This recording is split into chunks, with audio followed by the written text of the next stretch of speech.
Să trăiți băieții, s-a întors și Pyrobank, am lipsit și o perioadă de pe contul ăsta micuț, am venit și eu cu prima colecție de pe anul ăsta 2024-2025,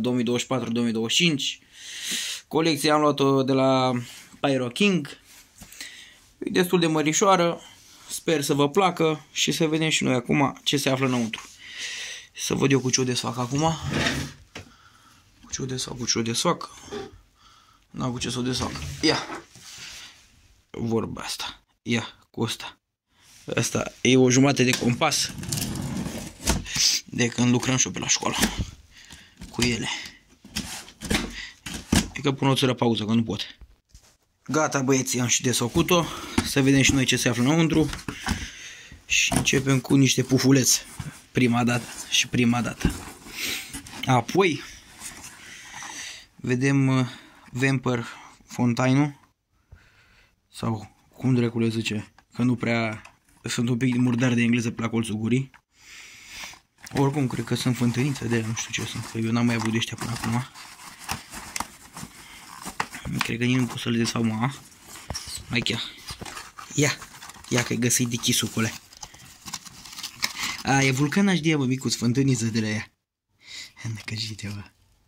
Ăștia fac frumușel. Acum s-o țără din ele. Praful de pușchiță. Bă, uite bă, țipildul cu alea. Eu ce zice cu alea așa.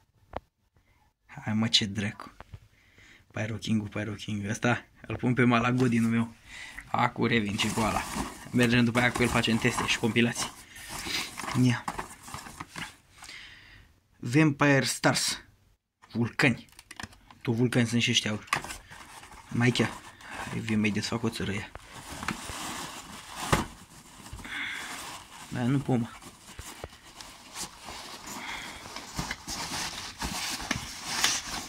E că mă folosesc înapoi de jumatea asta de compas. Ia. Așa. Ia să vedem. Ce și cum. Bă, periculos sunt ăștia. Hei! O răjghină ai mâncat, vărnene. Fântâniță. Bune ăștia. Dar vezi ce facem cu ele astea, de ce dăm drumul la teste. Dumbumuri FS11. Bune și ăștia. N-am mai avut din ele de ăștia, ăștia sunt noi pentru mine. Uite petardierul ce zice aceea. E venit și lui. Hai că postăm acum. Bă, dar ce mă chinui cu ele, n-ai treabă. Nu pot, mă. Ia, vă arăt așa. Aha, hai că răzbii. Deci astea cu fitil. Ce gramajul avea și ăștia pe ele. Nu văd aceea, nu prea îmi dau seama. 0,4. Păi da, eu de eule. M-ați înțeles? Păi da. Ce mai este pe acișa? Girgomblițuri. Girgomblițuri roșii. Bune ăștia. Trebuie să mai lapăd o țără din pufulețul ăștia de pe aici. Așa, bă, nene. Bă, dar făcui câțiva pe aici. Da, și sunt, că dacă nu erau, mai ziceai de dacă sunt. Ne-a pus nentul King aceea. Uite, funchești la 3. Zacea bucăți. Ăștia. Eu nu pot să-mi dau ce să... Două bombe ăștia. Pe târzrișoare.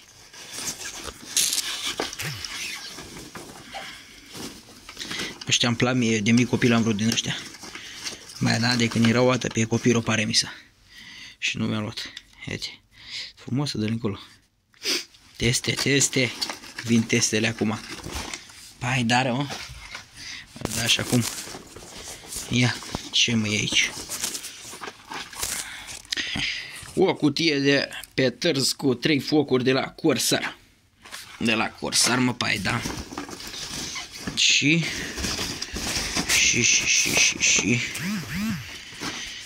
ia vedeți, Vampire Bang-ul ăsta. Bă, ăștia ce să maci? Ăștia-s noi, bă, tată, bă. Ia compasul că nu le mai iau așa că să rup pe cutiuța. Și păcatele că ăștia, eu ce frumos sunt cutiile. Da? Ăștia zile așa că-s bombonici. Ce frumoasă să vă... O țără de gramaj. Uite pe 1. Legalitate, legalitate. 2,5 grame. Bune ăștia. Opa! Ia. Vampire Bank 2. Hai, da? Ia. Bă, da, să filmez și-o ca lumea, mă, oare? Ia. Cred că așa ar trebui să filmez. Ia să vedem noi ce zice ăștia aici. 8 grame toată cutia. Da. M-ați înțeles. Ce? Pyro King. Wolf 1. Ăștia? 1 gram. A? Așa scrie aici. Da. Pyro King 2. 2 grame. Wolf 2. Păi da. FS3. FS3 de care ea? Ia să vedem. Vedem noi cu alea așa. FS3, FS3. FS3 2024. Categorie P1. 36 de grame. Bun ăștia. Ia să vedem. FS3. FS3 2022. M-ați înțeles. Ăștia ce zice? Tot așa zice, la fel ca ăla. Dar oricum face în test, vedem care se aude mai tare din ele. Pufuri, pufuri, pufuri. Pufuri peste pufuri. Peste pufurișoare.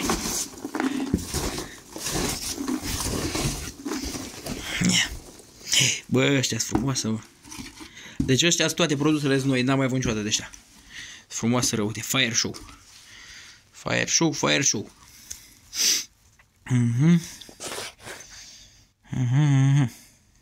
Păi da? 9,8 grame, 10 grame, ce să mai la de la oameni. Păi da? Bă, ăștia-s boarte mea. Super Alibaba-urile. Ha? Alibaba-urile ăștia-s. Boartea mea, plac mie de boarte, cum se spune. Alibaba-uri. Babauri de pe tărs. Ce zicem aici? 9,6 grame pe una. Pe una, mă, pai, da. Show 120 de ce? Decibeli o fi sau ce-o fi ăștia?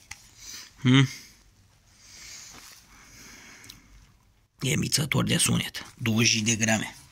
Bun. Mai departe. FS5. FS5, 4 bucățele. 4 bucățele frumușele. Da. 8 grămișoare. 2 grămișoare pe bucățică. Pai, da? Iată, am mai luat de ăștia frumușiță. The Cool One. Frumoasă ăștia, uite. Ce zice, mă, că vă zic pe una? Uite, 0,98 de grame. Necu. Ia, să vede aici, să vede, mă. Uite ce întrebări are. Doamne, lițăle. Bune ăștia. Teste. Nu vă las fără teste. Scriem 5S. Ia, să vedem noi cum sunt ăștia. Opa, conserva. Ne folosim de asta. Ia. Băi, e periculos, mă. Bă, uite, bă, de sau că e urât, nu-mi place. Nu-l mai folosesc. Uite aici. Ce frumos sunt ăștia. Adevărate ăștia. Cutie, design, aspect, tot ce trebuie, frumuseță. N-ai treabă cu ele. Da. Nec 30 de grame. 18 ani de zile. Ia uite, bă. Mulți pufuleți pe aici. Bananele roșii, dacă și tele de ele. Ca să și desfăcură. Banane roșii FS2. Banane roșii de ăștia eu n-am mai avut până acum, decât banane albastre. Banane șoare. 30 de milimetri, bă, nene. Da, trebuie să dăm cu teste. Ce mai e pe aici? Ce mai e? Ce-o fi ăștia exploziv show. Ce-a rămas pe ele de la pufuleză. Ăștia sunt frumoase, îmi plac. Gălbine așa. 2 grame zice aici. Da. Ia să vedem ce mai e și pe aici. Ce mai sunt și ăștia. Fii atent că ăsta cred că e bonus ceva. Ne-a dat nenea Kingu și bonus. Mihuțichi. Ia să vedem noi cum le desfacem. Ia pauză. Hai că le desfăcui și eu. Să vedem acum ce e aici. Ia. Bă, ce are, mă? Da. Nu, Polman, nu mă descurc cu ele. Stați, mă, să le desfac ca lumea. Așa, hai că le desfăcui. Este un set de vulcanaj din ăștia, da, triplex la Edna. Aha. Tot fântână e de 3 grame. Legalitate. Focalizează. F1. Da. Bunește. Mai avem un set de banane. Banane cu 3 efecte. Roșii, negre și galbine. Ce duci, bă, pe aici? 37 de milimetri. Le băgăm într-o compilație ceva. Și mai e ceva, nu? Ia, mai sunt niște axipilde, nu credeți că nu sunt. Da, ne plac femeile, dar iubim petardele. Și mai e ceva aici. O factură care nu trebuie să se vadă. Da, m-ați înțeles. Și nu în ultimul rând, piesa de rezistență, care o să mai urmeze câteva colecții bune și petarde și artificii și tot ce vreți voi. Pandora, 42 de focuri, 25 de milimetri. Face ca lumea asta. Ziceți voi, e ce trebuie sau nu e ce trebuie. Până acum, asta e prima colecție, urmează altele și teste și compilații și ce vreți voi. Până atunci, susțineți-mă cu un like, subscribe și hopa bananele și un comentariu. Păi da, hai, v-am pupat.